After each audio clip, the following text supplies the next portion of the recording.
And believe on Lord Krishna. पापा का जब अंतिम समय था तभी भगवत गीता उनके हाथ में मैंने दे दी थी।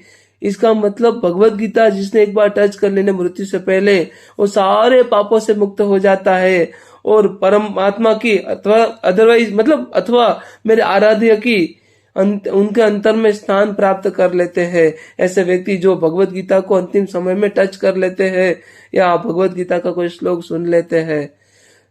भगवान यहाँ पे प्रहलाद महाराज भगवान नरसिम्हा को कहते हैं, हे वासुदेव, हे भगवान नरसिम्हा, आपने इतना मतलब विकराल रूप धारण किया है, मुझे बताइए। मैं चाहता हूँ कि मेरी एक निवेदन है आपसे कि मेरे पापा ने कितना भी पाप युक्त कार्य क्यों ना किया हो, बस मैं अपने पापा की मुक्ति का मतलब एक निवेदन करता हूँ आपसे, अर्जी करता हूँ, मेरे पापा का आत्मा को मुक्त कर दीजिए। तब भगवान नरसिम्हा उनको प्यार से सहलाते, मेरे भक्त, मेरे प्रहलाद, तुमको पता है तुम्हारे जैसे भक्त जब किसी कुल में जन्म लेते हैं ना, उस कुल के जो 72 जनरेशन है ना, उसके सारे पाप मुक्त हो जाते हैं। मेरे आराध्य, मेरे नाथ यहाँ पे प्रहलाद महाराज को समझाते हैं। इसीलिए मेरा प्रयत्न यही था, मेरे पापा की आत्मा को मुक्ति मिल जाए। इसीलिए मैंने मतलब जब तक उनका अंतिम संस्कार नहीं हुआ तब तक गीत गोविंद चलता रहा।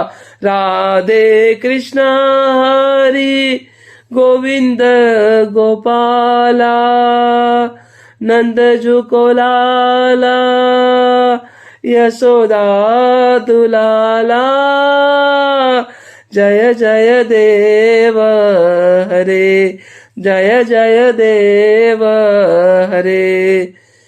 मेरे नाथ, मेरे नारायण, मेरे वासुदेव, मेरी अर्जी उन्होंने तुरंत एक्सेप्ट कर ली।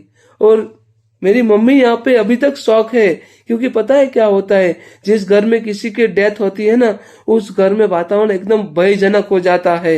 रात को मतलब भय जैसा वातावरण उत्पन्न हो जाता है। पर मेरे घर में ऐसा वातावरण उत्पन्न नहीं हुआ था। मेरे घर में तो बस भगवान कृष्ण की धुन चलती थी। मेरी मम्मी अभी तक उस गम को भुला नहीं पाई है। पर ये जीवन की सच्चाई है। The person who has taken birth is sure to die.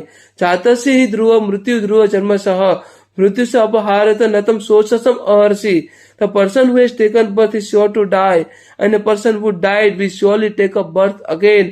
Until unless that person will not make himself free from the cycle of the birth and death, that particular person will take up birth again and again and die again and again. ये मेरे आराध्य, मेरे नाथ यहाँ पे हम सबको समझाते हैं। तो हमें जीवन और मृत्यु के बंधन से मुक्त होना है और आराध्य की स्तुति आराधना करनी है। राधे राधे।